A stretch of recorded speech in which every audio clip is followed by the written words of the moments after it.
श्री स्वामी समर्थ. श्री गुरुचरित्र अध्याय 16.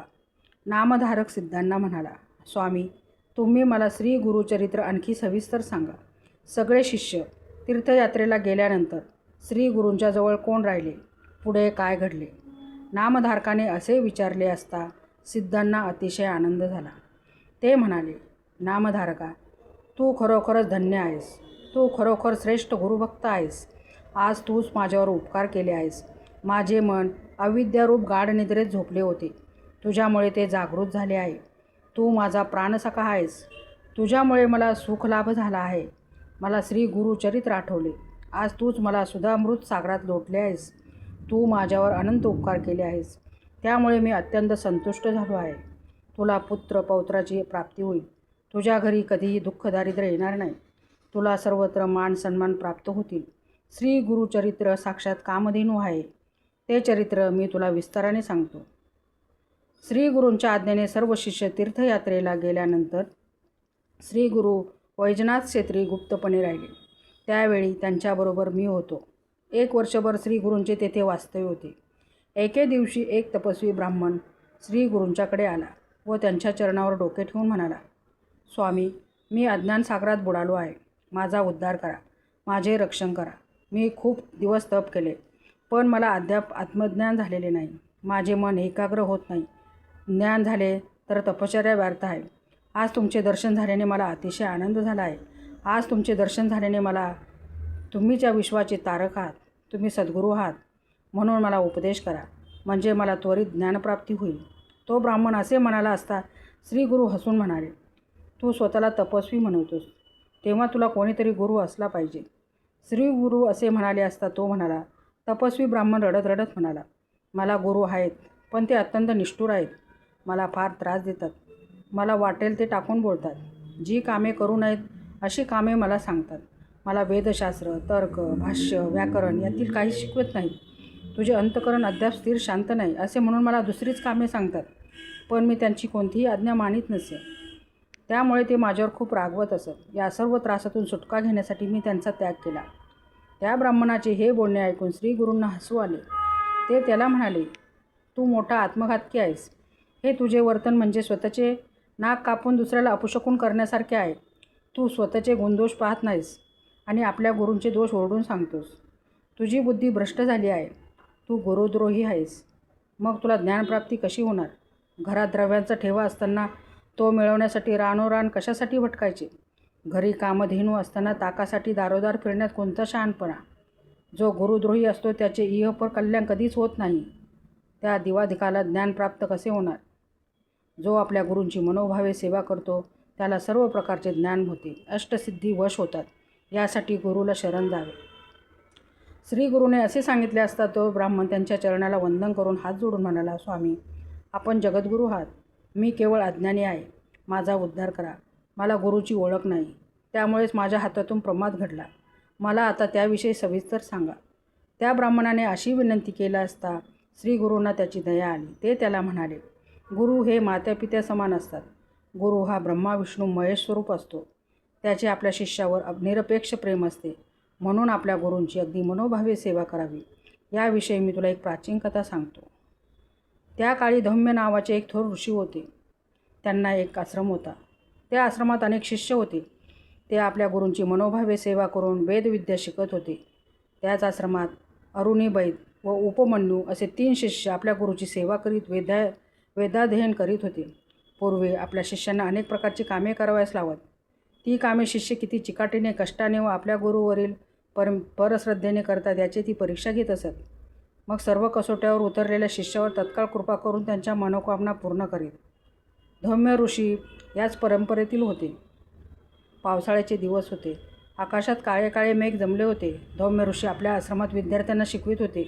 त्यावेळी मोठा वारा सुरू झाला. विजा चमकू लागल्या आणि एकदम मुसळधार पाऊस सुरू झाला.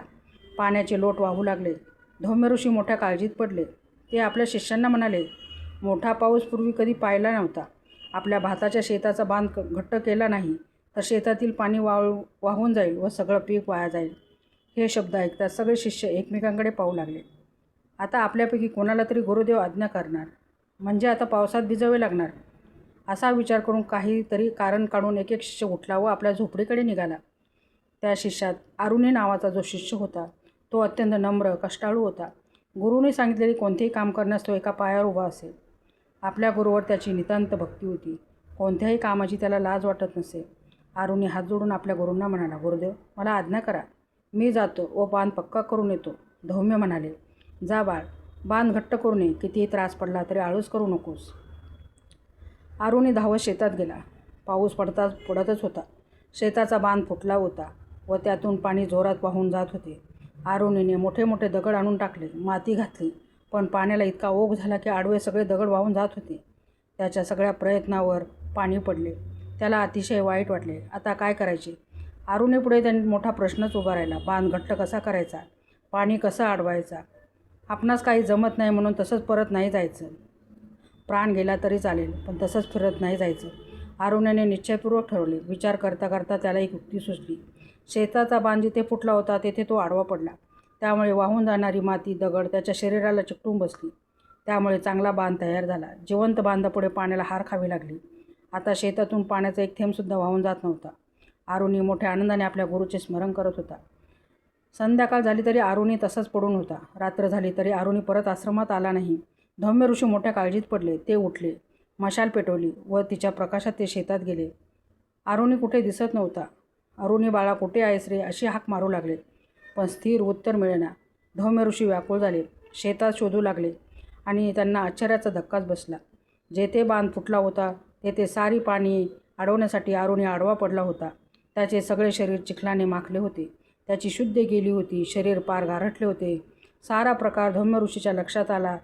त्याच्या डोळ्यातून अश्रू वाहू लागले. त्यांनी आरुणीला उचलून आश्रमात आणले. त्याचे शरीर पुसले, गरम पाण्याने शेकले. थोड्या वेळाने आरुणी सावध झाला. त्याने झालेला सगळा प्रकार सांगितला. कर्तव्यनिष्ठ व गुरुभक्ती पाहून त्यांचे अंतःकरण भरून आले. त्यांनी मोठ्या मोठ्या वात्सल्याने त्याला जवळ घेतले. त्याच्या मस्तकावर वरदहस्त ठेवून म्हणाले, बाळ अरुणी, तुझ्या भक्तीने मी प्रसन्न झालो आहे. तुला सर्व विद्या प्राप्त होतील. तुझे जीवन सुखी होईल. त्यांच्या आशीर्वादाने अरुणी तत्काळ महाज्ञानी झाला.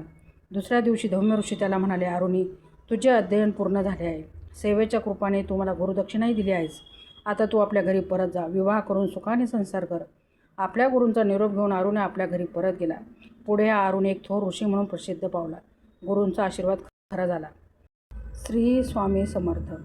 आरुणी निघून गेल्यावर धौम्य ऋषींनी आपला दुसरा शिष्य वैद याची परीक्षा पाहण्याचे ठरवले.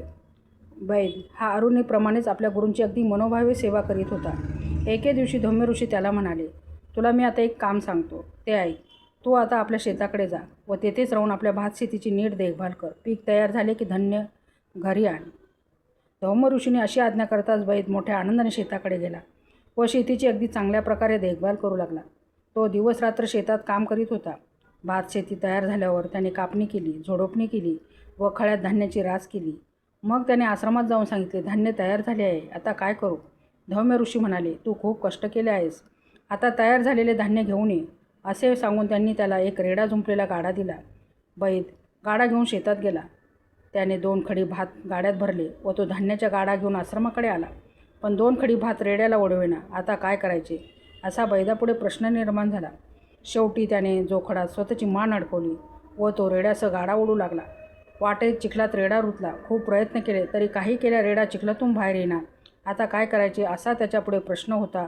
मग त्याने रेड्याला मोकळे केले व रेड्याच्या गळ्यामधील फास स्वतःच्या गळ्याभोवती बांधला व खांद्याच्या आधाराने तो गाडा ओढू लागला. गाडा खूप जड होता, त्यामुळे तो ओढताना त्याच्या गळ्याला फास लागला.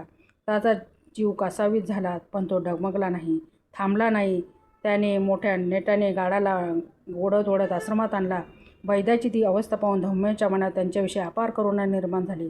त्यांनी वैद्याला सोडून मोठ्या प्रेमाने त्याला गाढ आलिंगन दिले. वैद्याची भक्ती, श्रद्धा, कर्तव्यनिष्ठा पाहून धौम्य ऋषी प्रसन्न झाले. त्यांनी त्याच्या मस्तकावर वरदहस्त ठेवून त्याला आशीर्वाद दिला. तू सर्व शास्त्र संपन्न होशील. त्या क्षणी त्याला सर्व विद्या प्राप्त झाल्या. मग तो आपल्या गुरूंना वंदन करून स्वगृही परत गेला. धौम्य ऋषीचा तिसरा शिष्य उपमन्यू तोही आपल्या गुरूंची मनोभावे सेवा करीत असे. धौम्य ऋषी आपल्या शिष्यांची अगदी कसून परीक्षा घेत असत व मगच त्यांच्यावर कृपा करीत असत. उपमन्यूची भूक मोठी होती, त्यामुळे तो खूप खात असे. अशा आहारामुळे त्याची बुद्धी जड होती, त्यामुळे विद्याभ्यासात त्याची प्रगती होत नसे. यावर गुरूने एक उपाय शोधून काढला. त्यांनी त्याला गाई गुरे चारण्याचे काम दिले. गुरूंच्या आज्ञेने तो दररोज गुरे वासरे रानात घेऊन जात असे. उपमन्यू दिवसभर गाई गुरे रानात चरत असे व त्या संध्याकाळी परत आणत असे. आता याची परीक्षा घ्यायची असे गुरूंनी ठरवले. नेहमीप्रमाणे उपमन्यू संध्याकाळी गाई घेऊन परत आला तेव्हा गुरूंनी त्याला विचारले, बाळ उपमन्यू, मी तर तुला खायला काहीही देत नाही, तरीसुद्धा तुझे शरीर इतके पुष्ट कसे? उपमन्यू म्हणाला, गुरुदेव, गुरु वासरे रानात चरत असताना मी दुपारच्या वेळी जवळपासच्या 4 घरी अन्नाची भिक्षा मागतो व जेवतो. गुरु धौम्य म्हणाले, अरे, मिळालेली भिक्षा मला अर्पण केल्याशिवाय खाणे योग्य नाही, ते पाप आहे. जेव्हा जी भिक्षा मिळेल ते प्रथम मला देत जा. गुरूच्या आज्ञेप्रमाणे उपमन्यू वागू लागला, पण गुरु त्या भिक्षेतील एक कणही उपमन्यूला देत नसत. काही दिवसांनी गुरूंनी पुन्हा विचारले, बाळा, आता तू काय खातोस? उपमन्यू म्हणाला, गुरुदेव, पहिली भिक्षा तुम्हाला देतो व दुसरी भिक्षा मी खातो. तेव्हा गुरु म्हणाले, अरे, 2 वेळा भिक्षा मागणे पाप आहे. उपमन्यूने गुरूच्या आज्ञेने पूर्ण पालन केले, तरीसुद्धा त्याचे शरीर पूर्वीसारखेच पुष्ट. गुरूंनी विचारले, आता काय खातोस? उपमन्यू म्हणाला, गुरुदेव, आता मी गाईचे दूध पितो. गुरु म्हणाले, अरे, हे तर सर्वात वाईट. उपमन्यूची गुरूची आज्ञा मान्य केली. काही दिवसांनी पुन्हा उपमन्यू पूर्वीसारखा पुष्ट पाहून गुरूंनी, बाळ, आता काय खातोस? उपमन्यू म्हणाला, गुरुदेव, रानात गाईंना वासरे पिऊ लागली की त्यांच्या तोंडातले दूध बाहेर गळते. गळणारे ते दूध मी द्रोणात धरून पितो. तेव्हा गुरु म्हणाले, ही तर सर्वात वाईट गोष्ट. उष्टे काही खाल्ले असता माणसाची बुद्धी मंद होते. उपमन्यूने तेही सोडून दिले. आता त्याला उपवास घडू लागला. काय खावे त्याला समजेना. तो भुकेने अगदी कासावीस होत असे. संध्याकाळी परत येताना त्याच्या अंगात अगदी त्राण नसे. एके दिवशी रानात रुईच्या पानातून पांढरा शुभ्र चीक गळत असल्याचे उपमन्यूने पाहिले. त्याला वाटले ते दूध आहे. हे उष्टे दूध नाही असा विचार करून त्याने पानाच्या द्रोणात तो चीक धरला. दूध समजून तो प्यायला, पण पिता पिता त्याच्या डोळ्यात चीक गेला. त्यामुळे त्याची दृष्टीच गेली. तो आंधळा झाला. त्याला समोरचे काहीही दिसेनासे झाले. आता गुरांना घरी कसे न्यायचे? त्याच्यापुढे प्रश्न पडला. आता आपणास गुरुदेव रागवणार. त्यांना काय सांगायचे? त्याला विहिरीतून बाहेर पडता येईना. संध्याकाळ झाली. गुरुळे आश्रमात परत गेली. अजून उपमन्यू कसा आला नाही याबद्दल ऋषींना काळजी वाटू लागली. ते त्याला शोधण्यासाठी रानात गेले. ते त्याला मोठ्याने हाक मारू लागले. गुरूंचे शब्द कानी पडताच विहिरीत पडलेला उपमन्यू मोठ्यांदा म्हणाला, गुरुदेव, मी येथे विहिरीत पडलो आहे. तू विहिरीत कसा पडलास? असे त्यांनी विचारले असता उपमन्यूने जे घडले ते सर्व सांगितले. हे ऐकता धौम्य ऋषींना अतिशय वाईट वाटले. त्यांच्या मनात अपार कृपा आली. त्यांनी उपमन्यूला अश्विनी कुमारचे स्मरण करण्यास सांगितले. त्याने अश्विनी कुमारांचा धावा करताच प्रसन्न झालेल्या अश्विनी कुमाराच्या कृपेने उपमन्यूला पुन्हा दृष्टी आली. तो विहिरीतून बाहेर आला. त्याने आपल्या कृपासागर गुरुदेवांच्या चरणांना भक्तिभावाने वंदन केले. उपमन्यूचा भक्तिभाव, त्यांची गुरुवरील अनन्यनिष्ठा पाहून धौम्य ऋषींनी त्याला पोटाशी धरले.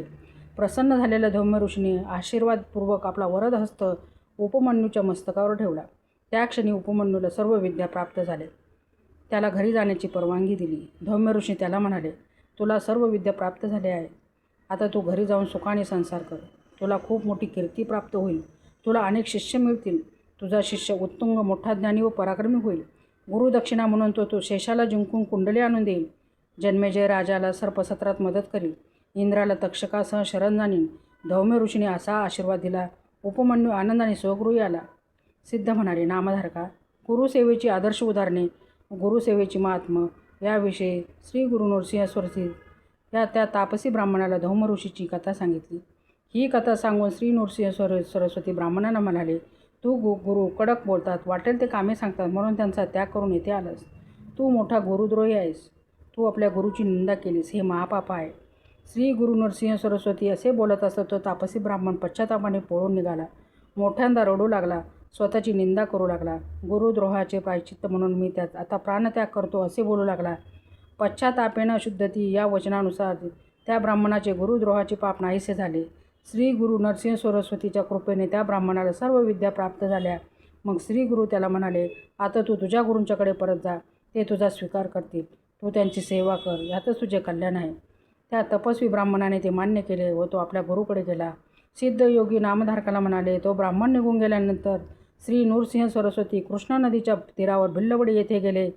तेथील वास्तव्य त्यांचा महिमा सर्वत्र पसरला. अशा रीतीने श्री गुरुचरित्रामृतातील गुरुभक्तीचे महात्म्य, धौम्य शिष्याची कथा नावाचा अध्याय 16वा समाप्त.